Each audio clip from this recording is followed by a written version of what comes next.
Hello again. Uh, it's Tuesday. Tuesday.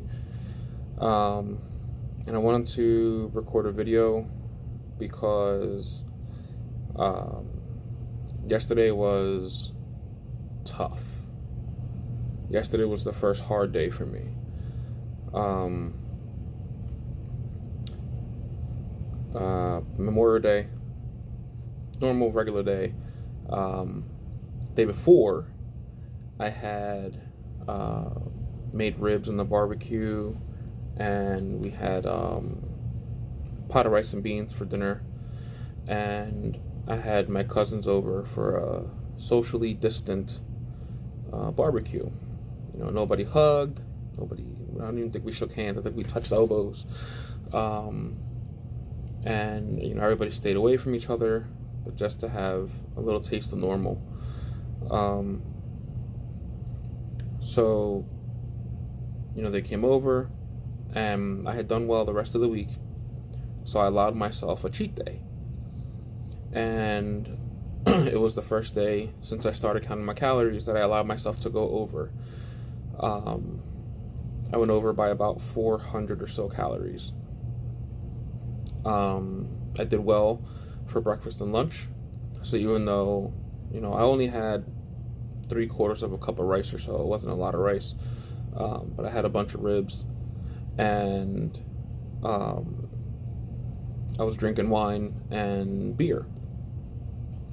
So great time. At the end of the night, like I said, I logged all my calories, I logged all my stuff, and I was about 450 something, 440, 450 something over, or whatever it was. So, wake up the next day with my resolve intact, and I had a yogurt and a coffee for breakfast like I normally do. And come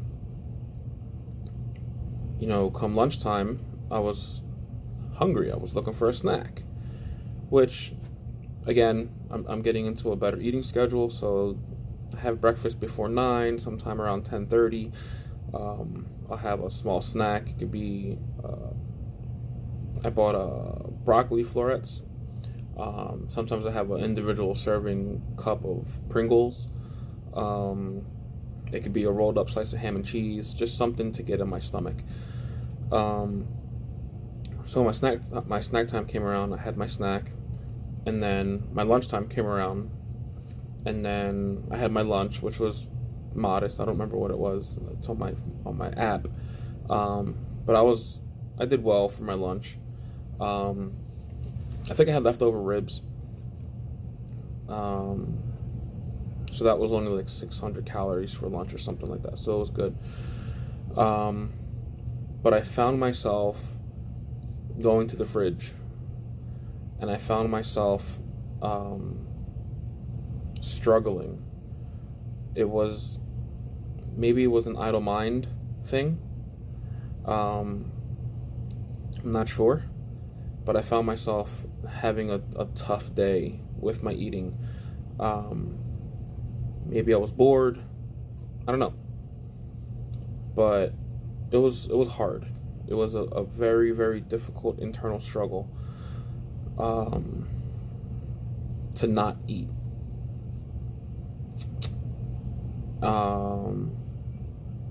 For dinner, I had a measured cup of white rice and a pork chop. I had a single serving cup of ice cream for dessert, which was like 110 calories or something. So total, I think I finished the day at 600 under or something. So I did well, but it was hard. It was really, really hard. And then I fell asleep on the sofa. This morning, I had a kind of a rough start to the morning, and I had my coffee. Love my coffee. And my yogurt. And then my wife made sausages for the kids. And I felt that I smelled the sausage, and I felt that hunger, because a single yogurt will leave me hungry. That's my goal. That's what I'm trying to do, is stave off my hunger until lunchtime. Um, so I had 2 sausage patties with Hawaiian rolls. So my lunch today, or my breakfast today, normally is 135 calories for breakfast. My breakfast today was like 600 something. Um, and I'm sitting down in the basement and I'm working, and I started to beat myself up about it. You know, why the hell did you eat that sausage? Why did you eat those rolls? You already had your breakfast. Why did you eat? And I started down that path of self-destructive thoughts. Um, and I could feel it was like a dark shadow just creeping over me, bringing me down and making me feel like crap. And that's what I do. That's what I do to myself. I beat myself up for being human, for making a mistake. Some might even argue that it's not a mistake because 135 calories for breakfast is not enough. That could be said, whatever. But I find a flaw in myself, whether, like I said, whether it was a mistake or, misunderstanding or whatever it was, and I just beat myself up about it. And my go-to, as we've discussed, is food. So then I eat, and then I feel worse, and then there's the cycle again. So instead of feeling bad about myself and beating myself up, I wanted to talk about it. I wanted to get it out and get my thought process documented. Make sure that I look myself in the face when I'm saying these things, because I'm not a failure. I'm not. Some days are easy, some days are hard. But what I need to remember is how hard yesterday was. I was still under my calories because I made the choice to not eat. I made the choice to be responsible with my food. I made the choice to fight the boredom with water. I painted. I played PlayStation. I hung out with the kids, with Andy, with my wife. I did anything else other than eat. And I came in for the day under my calories. I will have days where I have a larger breakfast than normal, and that's okay, because I have the opportunity to make up for it at lunch or at dinner. Or if I go over my calories for a day, that's okay. I just have to try harder next time. It doesn't make me a failure. It doesn't make me a bum. It doesn't make me a slob. It makes me human. And like I said, I wanted to talk about it and change my thought process and stop beating myself up about it, and come and document how I feel, because I felt really crappy about it, and talk to myself, talk to the camera the way that I would talk to anybody else. The same things that I would tell anybody else that I don't listen to. You're not a failure. It's okay. Just try harder next time. Keep in mind how you feel when you make these decisions for next time. Keep looking forward to the next time, the next decision, the next opportunity to do good. Do it. Don't focus on breakfast. Don't focus on, the fact that you had 2 sausages and 2 Hawaiian rolls, because I spent the past almost 8 days 500 or more calories under my goal. So it's a huge accomplishment, and I'm not going to sour that for myself. So whenever I start to beat up on myself, I always think back to the time that I turned left. Years ago, I was training for a half marathon, and I would go jogging around my apartment. Um, just jogging around the corner in circles over and over again. Or we had a schoolyard up the street from us, and I would jog around the schoolyard. I would jog around the corner. I would extend it to, jogging around a rectangle around two sets of corners. Um, and little by little, it would get longer. And I would start doing 3 laps and 4 laps and 5 laps. And then the scenery got boring. So one day I was, rounding the one corner, and I had a long stretch of street. Um, and then at the next corner, I could either turn right and go back home to the same route that I was taking for weeks already, and what was comfortable and what I knew, or I could turn left, and left took me up towards an old a playground, and left was the unknown to me.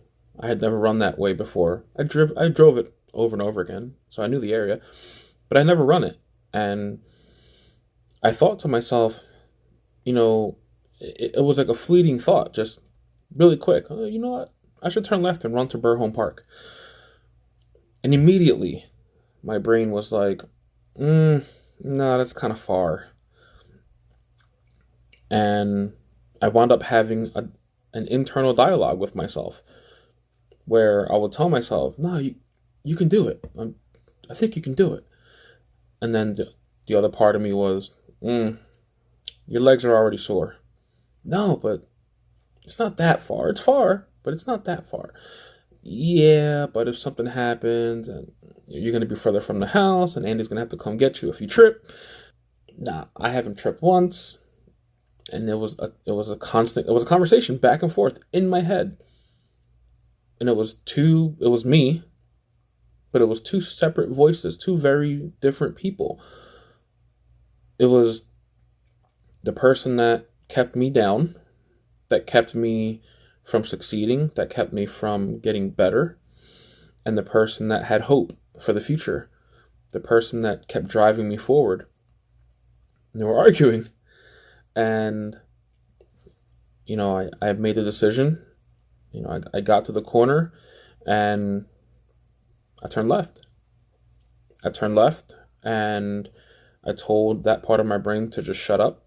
Literally, as I'm walking on the street, I said, shut up, I'm turning left. And just started running again. And I jogged, I made that left turn, and I jogged up all the way to the park and all the way back. It was about 5 miles round trip.